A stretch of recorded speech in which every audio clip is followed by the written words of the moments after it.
You know, my most viewed videos on my channel right now is the Megaman boss rankings from easiest to hardest. My friends on Discord pointed out that these videos are indeed the most viewed and really, really bad. But will not count the levels because those are entirely different things. 'Cause, a level can be hard, but the boss can be easy, vice versa, and even the level can be hard and the boss can be hard. Yeah, those are that bad, and I need to fix them by deleting them and redoing them.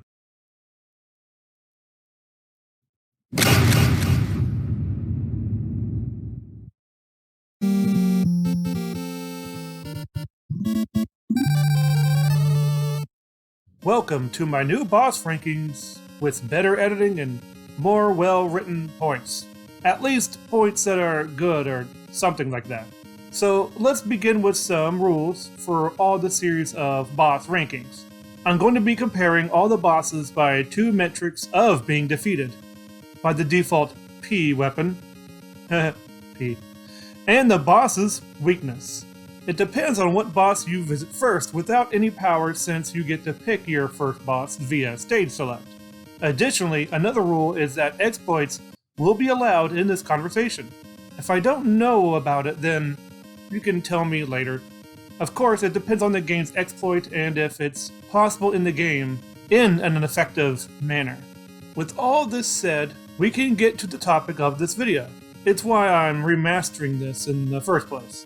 Before I talk about the bosses themselves, I need to talk about the game itself.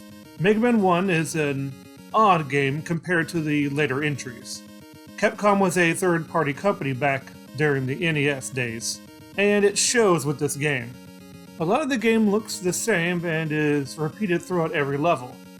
It's like they didn't have enough memory, so they just built repeated assets to save space. This is sort of the mindset going into the enemy location, the music, enemy patterns, and the very way enemies attack. Most attacks are very direct and go straight, and bosses don't really move with much animation. Most bosses, when hit, will moonwalk backward.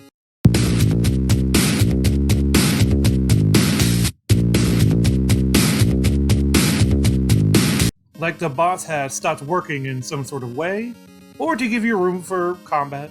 In any case, we need to remember this going forward when it comes to these bosses. Also, I'm using the Legacy Collection for all of my footage. There are a total of 10 bosses in Mega Man 1, so now, let's get started with number 10. The first boss I think everyone visits first is Cutman, for a good reason. Cutman moves toward you and throws scissors from his head. Sometimes he'll just stand still when throwing the scissors from said head. You can punish Cutman while he is just sitting there. The scissors go in an arc of sorts and will reach you wherever you are on the screen. Your default weapon does a decent amount of damage, and you can keep him back enough of a distance when you hit him. This is probably one of the bosses that have some complexity to him. Here's the thing though, he doesn't do that much damage to be a big threat. Also, we can't forget Cutman's weakness to the Guts power-up.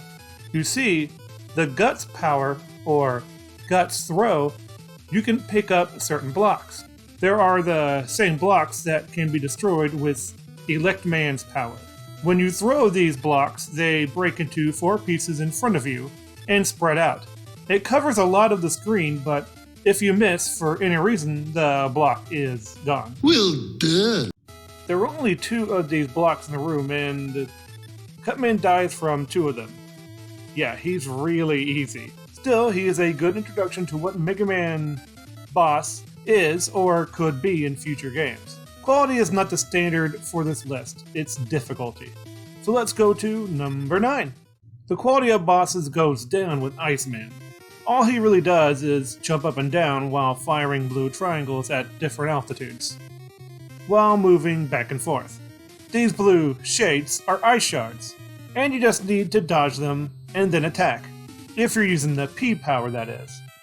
Iceman's weakness is the Electro Bolt, which fires above, below, and straight on when used.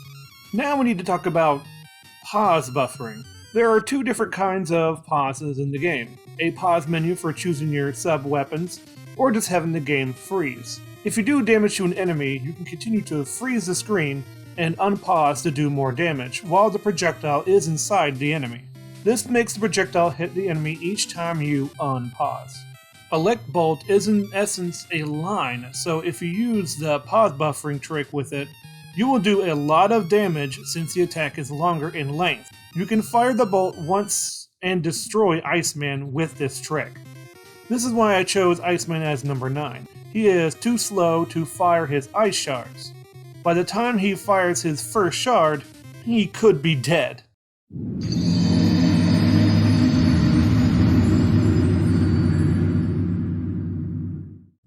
You know, it's tough trying to rank these bosses when it depends on minor details and what the player feels is more difficult. So you could switch number 7, 8, vice versa. Anywho, Bomb Man throws bombs.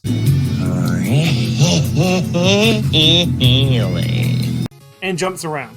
He won't throw them though if you get too close to him. Otherwise, he'll just throw his bombs.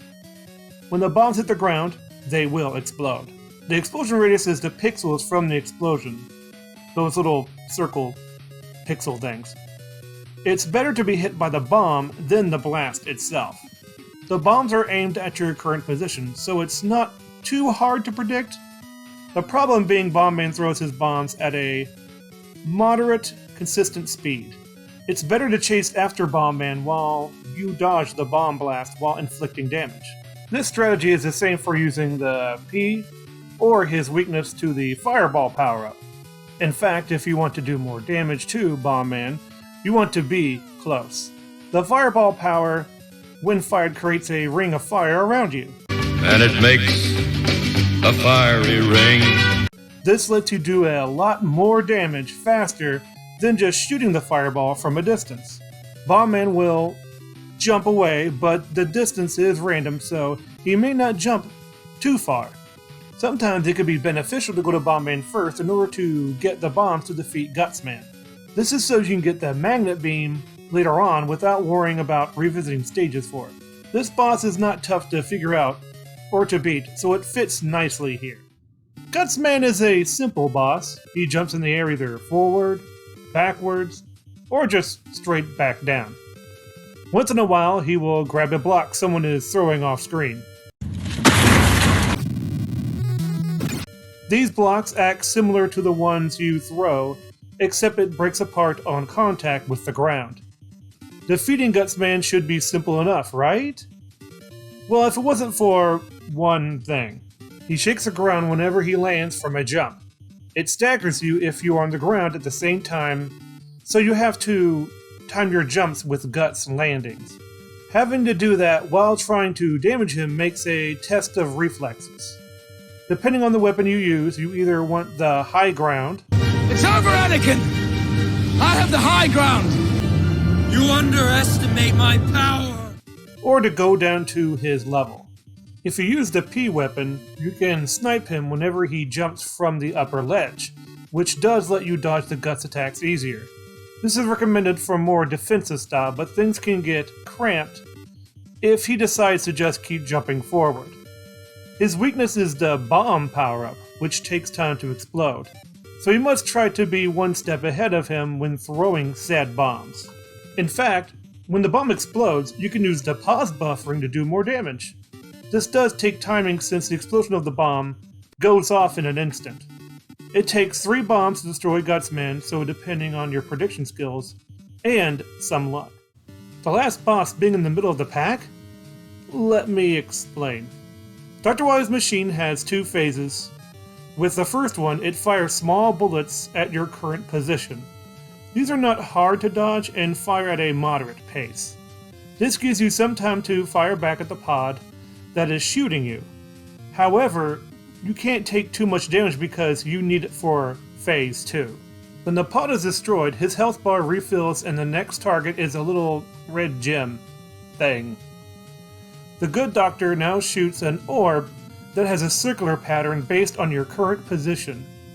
You dodge the orb by standing still in a certain place in the path of the orb. Yes, really. So how do you win before you run out of health, before Wily does? Well, with his weaknesses, it can be done. Easier than you think, really. The fireball can easily dispatch the pod in Phase 1, even more so at close range. Just wait till the machine comes closer while using it from a distance. Yeah! I have the power of God! When Phase 2 begins, switch to Rolling Cutter, because Wily will take more damage each time the scissors makes contact. Rolling Cutter is sort of slow, so it will do 3 points of damage as Wily moves backwards and 2 points moving forward. While dodging and weakness damage, you can defeat Wily for the first time in the series. I think this is the real difficulty jump when it comes to bosses. Fireman runs back and forth and shoots fireballs. The reason why this is a step up in difficulty is because the fireball come out fast. When they hit you, they leave behind an ember, which can also hit you. What's this? With Iceman, the patterns of the ice projectiles are a bit of a skill test, but very doable. With Fireman, you are constantly jumping over fireballs, which means not much offense on your part. It becomes a fight of who can do the most damage quickly instead of a dance-like duel with the AI. There is no real pattern to learn with the fireballs or when he runs back and forth, so you'll have to jump over him as well. Most fights in Megaman 1 are on a flat surface, which hurts you in this case. There is no escape. Well, there is a more efficient way to fight back. Fireman is weak to ice shards, which makes no sense, but that's just the way it is. If this game is unfair to you, then you can be unfair right back. That's right! Pause buffer the ice shard as it passes through him and win the war of attrition.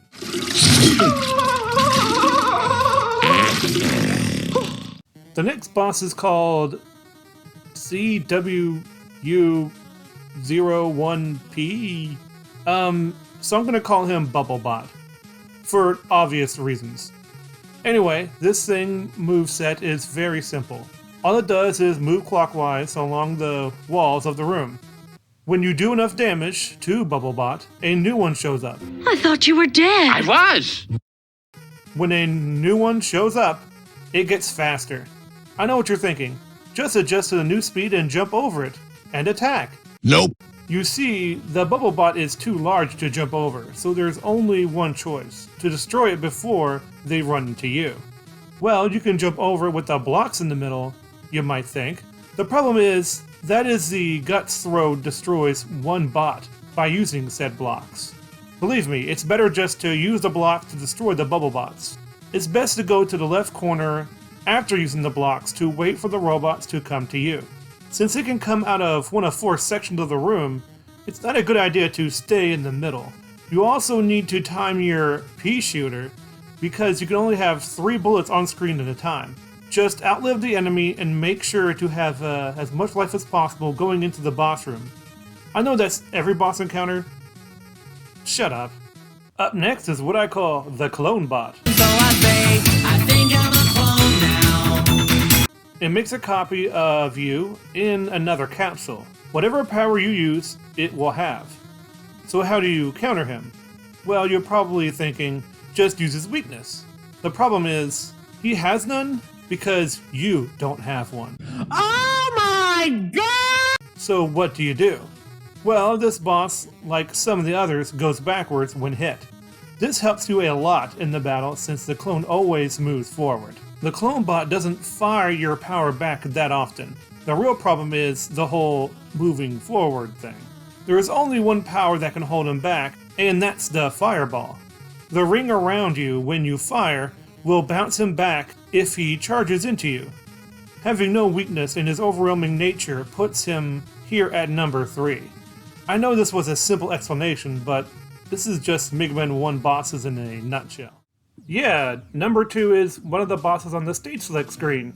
Electman has a unique boss room layout, with a few guts blocks on the side, but don't be fooled by them. Some of them won't help you win and don't do that much damage. Electman moves toward you and jumps in and fires his elect bolts. Don't blame me. I voted for Kodos. So what makes him so hard? His bolts do a lot of damage and are very fast. What do I mean by fast? He fires them fast and without much warning. The length of the bolt is also a problem, which makes it harder to dodge, and remember, he is chasing you. Facing Electman with the P power is nearly suicidal unless you know the boss inside and out. His weakness is the rolling cutter, and it takes 3 hits to kill him with it. Even with that said, you can still die before that, so do your best to keep him at bay while dodging his bolts. So, who do I think is the hardest? Well, you know, I was debating whether or not Electman was the hardest. The only difference is the beginning of the fight. You can hit Electman as soon as you can, but not with the Yellow Devil. When the battle begins, the boss room is empty, but not for long. It appears from the left in separate blocks. These yellow blocks travel from left to right. You need to be ready since the blocks travel at great speed. Don't be fooled since not all the blocks are too low to hit you, so stand still until you need to jump. Careful with said jumps though, because if you jump too high, you could still get hit. You need to needle through the blockade. Is that legal? I will make it legal. The blocks, and yes, I say blocks a lot, so strap in, are done moving. It creates the whole body. This is when you can damage the Yellow Devil. You need to wait for it to open its eye. However, you still need to watch out since the eyeball will shoot you with a bullet at your current location. After it fires twice, it will begin to deconstruct into blocks again and go to the other side of the room. So you need to dodge them again in the same way since the pattern never changes. Also, with the full body being there before turning into blocks makes it easier to dodge because you can see the blocks form instead of just being empty space. This attack pattern will repeat, so you could be in for a long battle, even with this weakness. Elect Bolt deals the most damage to Yellow Devil, but it takes about 10 hits or so. Of course, you can use the pause buffer to end the battle as soon as the first eyeball appears on its body. Still, you need to dodge the block's onslaught at the start. If you're not good at it, then you're gonna have a bad time. So, that's it for now, and after this, I'm going to get back to my more normal stuff. Kara's character study will be completed, and I'm still debating on my Hollow Knight game analysis. Since writing this, I wanted to make a video on the Actman, but maybe that would be a stream on background noise, maybe. A lot of things are in my head, and sorry for the delays. Work is slamming me and all the movies coming out. Well, you have a great day and take care of yourself. Bye-bye.